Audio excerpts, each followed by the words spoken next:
pour une école comme la nôtre, d'être associée aux célébrations d'un anniversaire aussi somptueux et monumental que ça, les 750 ans de l'Église.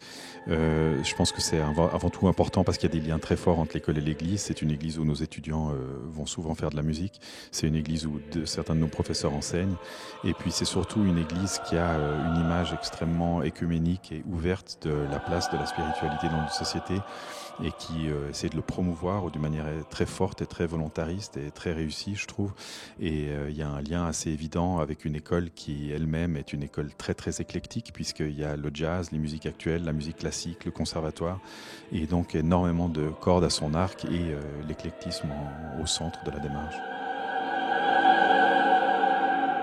Ce que ça apporte de nouveau de travailler avec le jazz et les musiques actuelles dans le cadre d'un concert de musique classique, c'est évidemment que ça nous sort de notre zone de confort, que ça nous met dans des territoires auditifs et de concentration dans lesquels on n'a pas l'habitude d'être. Ça peut poser des problèmes d'ailleurs de retour d'un monde à l'autre, en quelque sorte, surtout je pense pour le classique qui n'a pas beaucoup l'habitude d'être sorti de ses rails.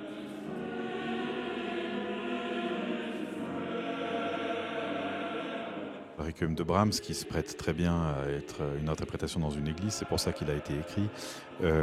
C'est plutôt le fait de ne pas être habitué, d'une part, à chanter en chœur, parce que c'est pas du tout au centre de leurs études et de ce qu'ils apprennent le plus assidûment ici, mais surtout parce que gérer une acoustique aussi surréverbérante que celle de Saint-François, ça demande pas mal d'adaptations, comme le fait, par exemple, de ne pas faire de la musique seulement à l'oreille, mais de la faire beaucoup avec le regard aussi, parce que si on réagit sur le son, on réagit trop tard.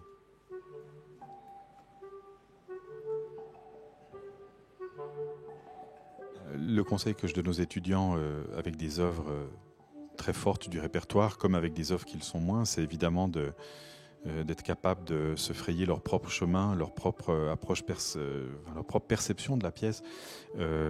D'abord de comprendre d'où elle vient, de la contextualiser. Enfin, la contextualisation des œuvres qu'on travaille, c'est un peu central pour le faire bien. On doit comprendre d'où ça vient, on doit comprendre ce que ça raconte, on doit comprendre pourquoi ça le raconte. Et c'est un travail qui concerne toutes les musiques qu'on approche, quoi. Pas plus ou moins celles qui sont faites plus souvent.